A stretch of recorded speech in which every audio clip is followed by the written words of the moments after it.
po kami nakatuloy sa Crossroads. Nandito na lang kami sa Chowking para maghalo-halo.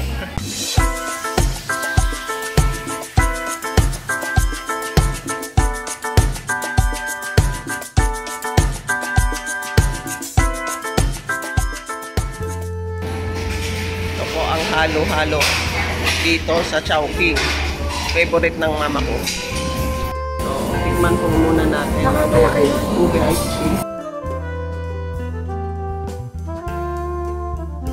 Lasang-lasang ube po yung ice cream. Tapos crunchy rin siya kasi merong sinipig. Kasama na po natin yan sa ano-ano. Tikman din po muna natin itong leche flan. Ito po yung leche flan.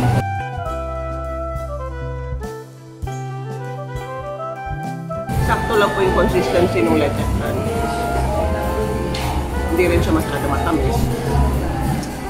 Hindi rin siya masyado malambot o matigas. Sakto lang po. Medyo chewy rin siya. Tikman natin itong saging.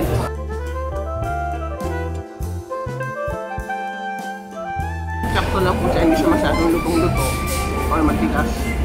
Yung mga gulaman naman. Maliliit lang siyang cut, tapos chewy siya. Tapos may added crunch galing sa Philippines. Iba naman natin yung beans. Sakto rin lang po yung pagkaluto ng beans. Hindi rin siya matamis. Hindi rin siya sobrang lambot. Sakto lang. Try naman natin yung taong patasaluto. Malambot din po yung taong.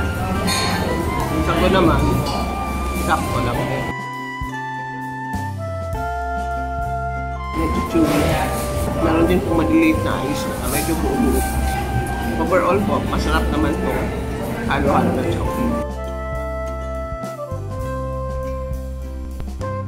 Ito po ang buko pie ng Lumars Cafe. Susubukan po natin. Ipapakita ko po sa inyo ang itsura niya. Ganyan po siya. Subukan po natin kung anong lasa ng Lumars buko pie. Hi friends! So, susubukan na po natin itong Lumars buko pie. Tignan niyo po, ang kapal-kapal niya. Marami rin siyang buko na fresh. Tapos manipis din yung shell niya. Tapos meron din siyang konting cream sa ibabaw. Subukan na po natin.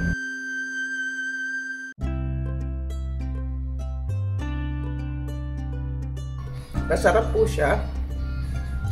Yung crust niya, hindi naman po matamis. Sakto lang. Tapos flaky rin siya. Yung buko po hindi matamis, pero merong sweetness na galing dun sa cream. Dito sa nandun sa ibabaw. Ayan po. Yung buko po, malutong pa siya. Fresh pa siya.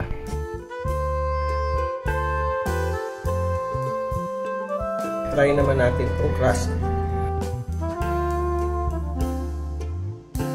Hindi siya matigas. Flaky siya. Tapos yung taas niya, lasang butter.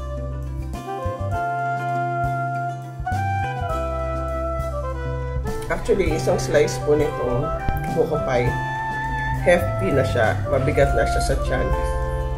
And yung combination po nung crust, nung buko at saka nung cream, maganda kasi hindi naman siya ganong katamis, kaya parang babalik-balikan mo yung lasa niya. Ito po yung isa sa mga pinakamasarap na buko pie na natikman ko. Hindi po siya nakakasawa at saka nakakagana siya kainin. Tapos yung dough niya, flaky, tapos buttery. Kaya mas nakaka-enhance ng lasa nitong buko pie. Try niyo po itong Lumars buko pie. Sana po ay nagustuhan yung ating video for today. Kung nagustuhan na po ang ating video, please like, share, and subscribe. At huwag niyo pong kalilimutang i-hit ang notification bell para ma-update kayo sa mga current videos ko. So hanggang sa susunod na video ko po, ito po si Lorraine reminding you that God loves you. Bye-bye!